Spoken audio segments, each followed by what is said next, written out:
Good morning and welcome back to the Broadcast Retirement Network. This is BRN Weekly for Saturday, November 16th, 2019. This week, I sat down with Kevin Walsh. He's a principal with the employee benefits law firm, Groom Law Group, to discuss missing participants. This is a key initiative for many in the retirement industry and the U.S. Department of Labor. Let's take a look. There are a lot of folks who go missing, and I think we can even simplify it. Missing participants makes it sound like there's this hunt on for participants. It's basically people who are retired, who aren't being connected with their money. And it's a big issue in the retirement space because, the whole point of having a retirement system is that at the end, once you've left the workforce, the money that either you've set aside in your 401k or the money that your employer has put aside in your defined benefit plan, they want to get that money to participate. So that's kind of the issue here, is that for most participants, the vast majority, they're getting connected with their money. But for a handful of folks or for a small subset of folks, for a variety of reasons, they're not getting connected with their money. So the big thing here is that, employers, plan sponsors, plan fiduciaries, they're taking steps to look for these folks. But, if you're in the audience here and you're listening to this, it might be worth reaching out to your former employer. It might be worth reaching out and seeing if your address is right. And going forward, it might even be a good idea, even if you're getting the mail today, just to reach out to your plan, reach out to your employer, and see if they have the capacity to take your email address, because email addresses are sticky. And if you give your employer another way to stay in touch, it's more likely they can stay in touch. And then just pivoting to the other side briefly here, if you're an employer, if you're a plan sponsor, if you're a plan fiduciary, this is an area where, there's if the Department of Labor finds out that you're not finding the people who you're giving benefits to, it can lead to painful investigations. It can lead to kind of concerns about the practices you're applying. So if you're not doing much today to kind of make sure that addresses stay up to date, to try to find the folks who you can't find, and to figure out why people who you're able to get in touch with and you're sending checks to aren't kind of taking the money you're sending to them, it might be worth thinking about if there's additional things that you can do in a cost-effective way so that the retirement system works. I mean, at bottom, the goal of this is to connect people who are in retirement with the money set aside to pay for their retirement. Well, that's one thing that we're seeing more and more. I mean, kind of as outside counsel to a lot of plans and to some record keepers, is that there is an industry springing up among third parties who can help provide, and they call them missing person locator or commercial locator services.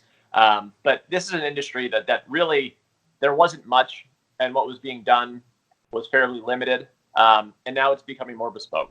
I think you're overstating it a little bit.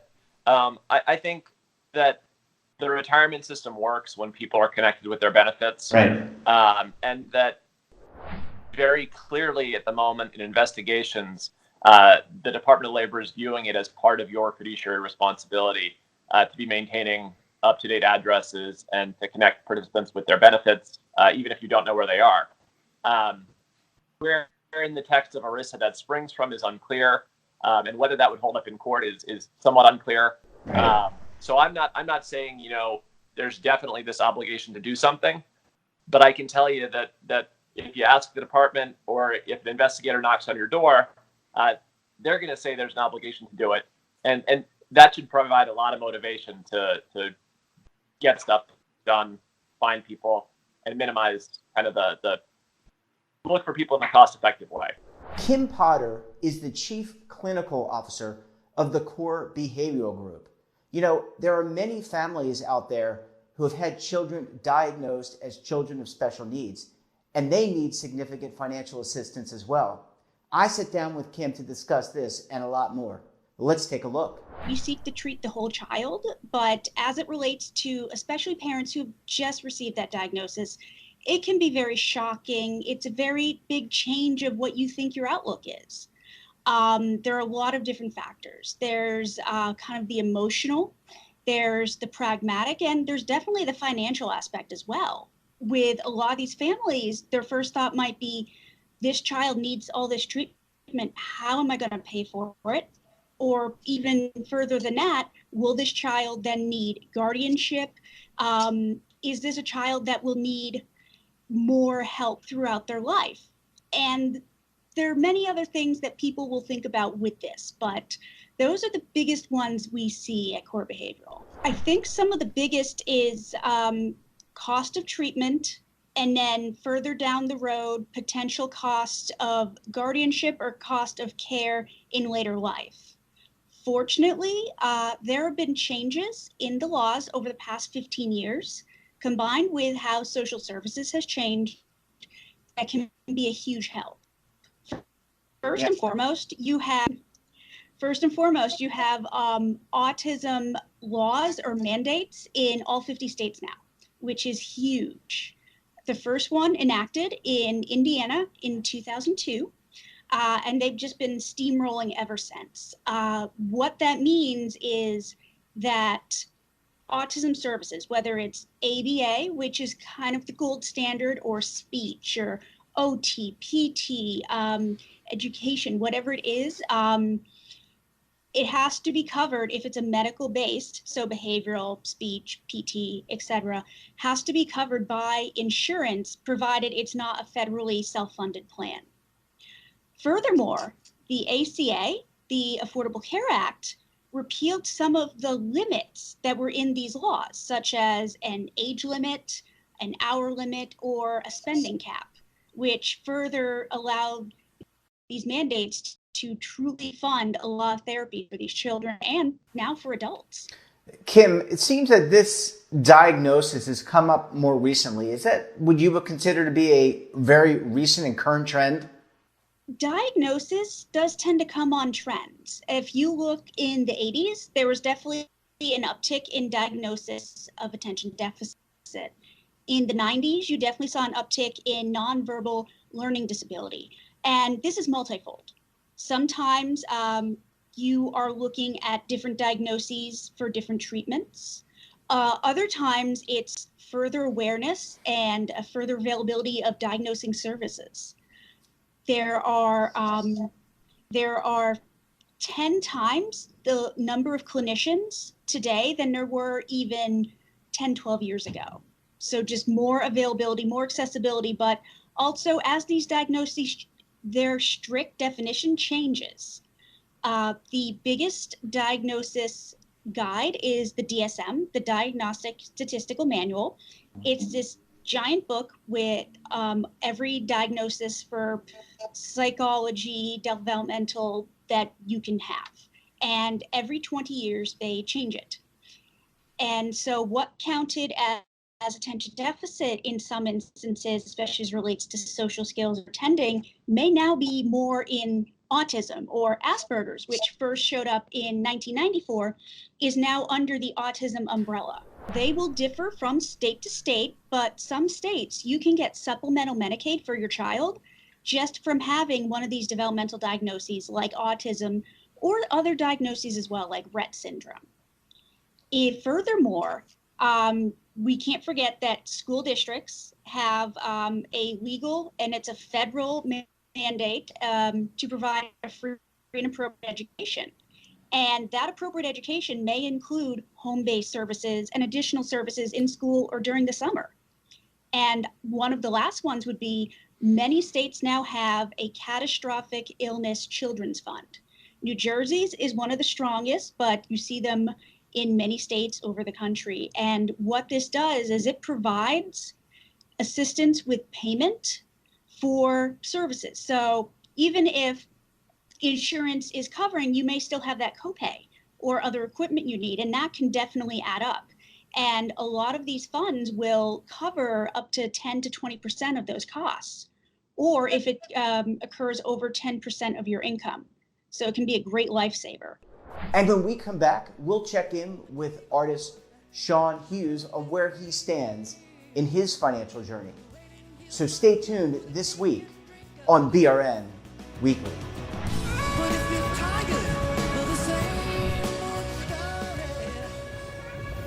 Imagine a new television network that will make you richer, healthier, and in control of your financial future.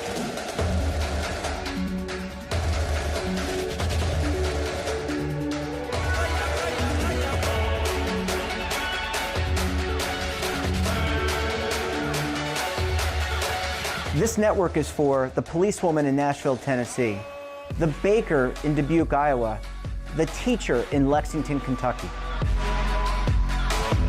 We want to make the idea of savings and retirement culturally relevant. But what do you see as a defining issue of the midterms? Especially for the smaller businesses. I mean, they are the lifeblood of the American economy.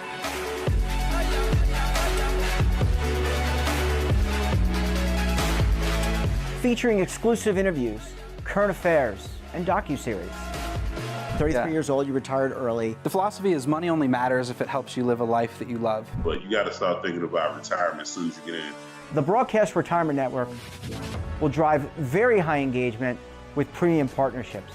So this isn't retirement and savings for your parents or grandparents. This is for all Americans. And we're going to change the way you think about money.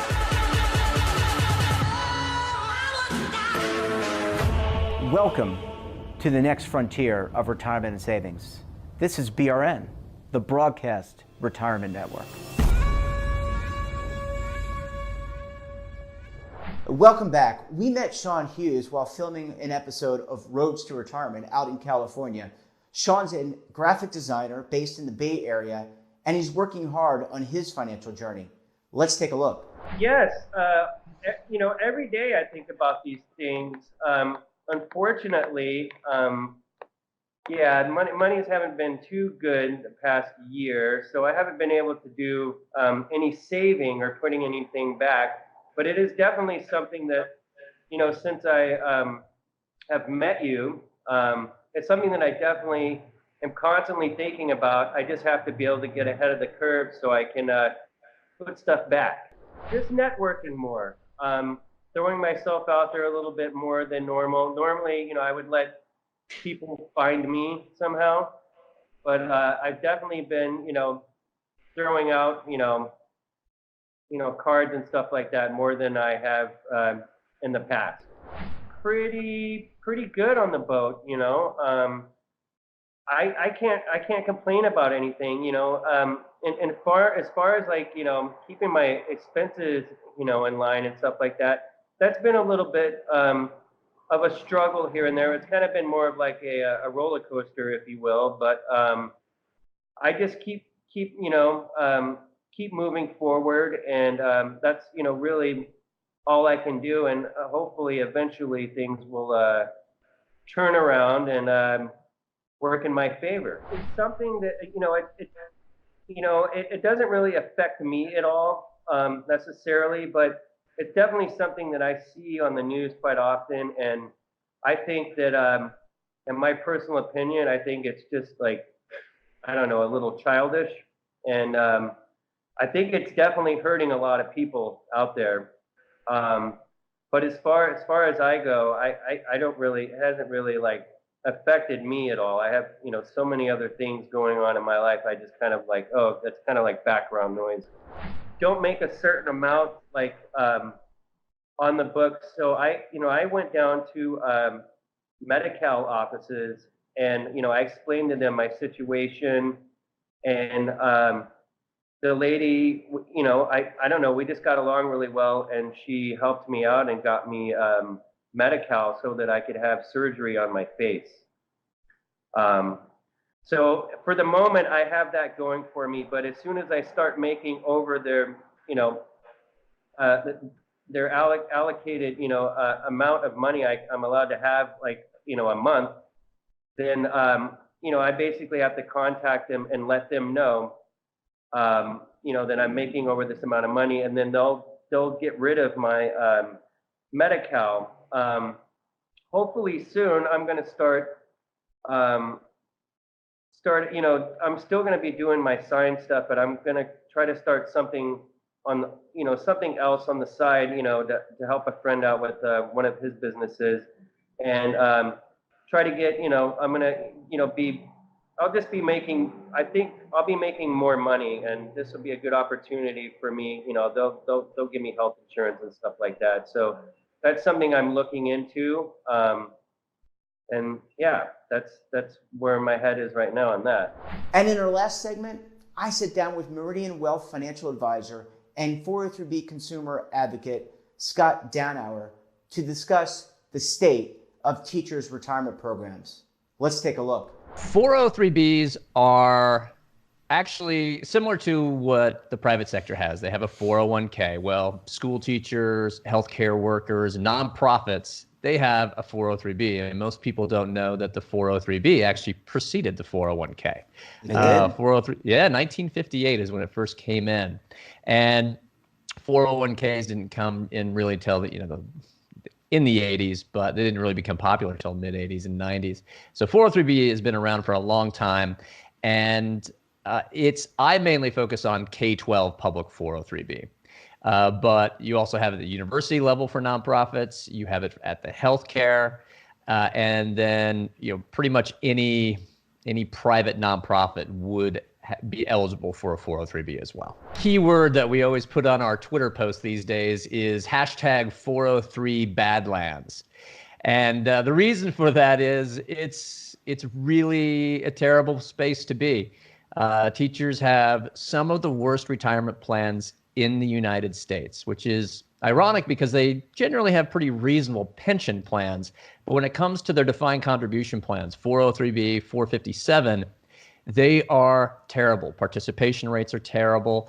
And the products that are sold to teachers are among the most high-cost products sold anywhere in the nation. Well, I got into this 403B industry through sort of an interesting way. All the way back in, I think it was 1998, my wife started teaching. And so she started teaching in Southern California, and a gentleman walked into her classroom and said, I was sent by the school district and the California State Teachers Retirement System, and I'm here to explain your retirement benefits. Well, my wife was like, oh, well, my husband, this is what he does for a living. I'm sure he'd like to sit in on this conversation. So she called me up and we kind of rescheduled a time and came down. And I didn't know anything about CalSTRS, California State Teachers Retirement System, at that time. I didn't know much at all about 403Bs. I just knew that teachers had them, but I knew almost nothing. I was very familiar with 401ks. So when we sat down, I was really interested to hear about these programs. Less than 3 minutes into the conversation, I realized this guy hadn't been sent by the school district or CalSTRS. He was an indexed annuity sales agent. Because they are general account products, there is no explicit fee. The fees are implicit. They are spread products. And so teachers, public school employees, they get easily misled by the people selling these products. And these products have become so popular because they offer the highest commissions of any product that's out there. I mentioned earlier on that I got educated by going to 403bwise.com. And I got to know the person who runs that. His name is Dan Otter. At the time, this is about 20 years ago, he was an elementary school teacher in Corona, California.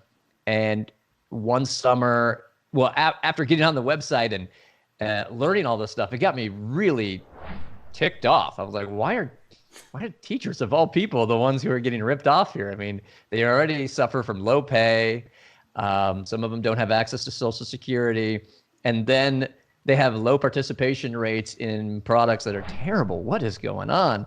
So Dan and I got to know each other pretty well and decided that we should write a book together. So we spent a summer writing a book. This was almost 20 years ago. It was called The 403B Wise Guide. And that led to a lot of speaking engagements across the country. So we've traveled together actually for the last 20 years. That book was it sold really well. And it was kind of the starting point of our partnership. We have always just kind of done this in our spare time. Dan was full-time as either an elementary school teacher. He eventually ended up getting his doctorate in focusing on financial literacy. He ended up becoming a university professor in New Mexico. And then a couple years ago, ended up at University of Redlands. Throughout this entire time period, Dan and I have been working for better laws. We've been advocating on behalf of teachers for better 403B plans.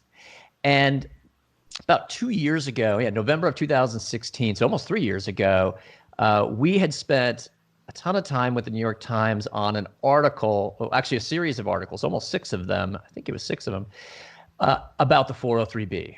Yeah. And the headline was, if you think your retirement plan is bad, you should talk to a teacher.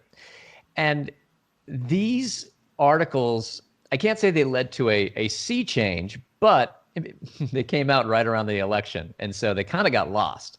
Yeah. But a lot of people still saw them, and it piqued the interest of Next Gen Personal Finance.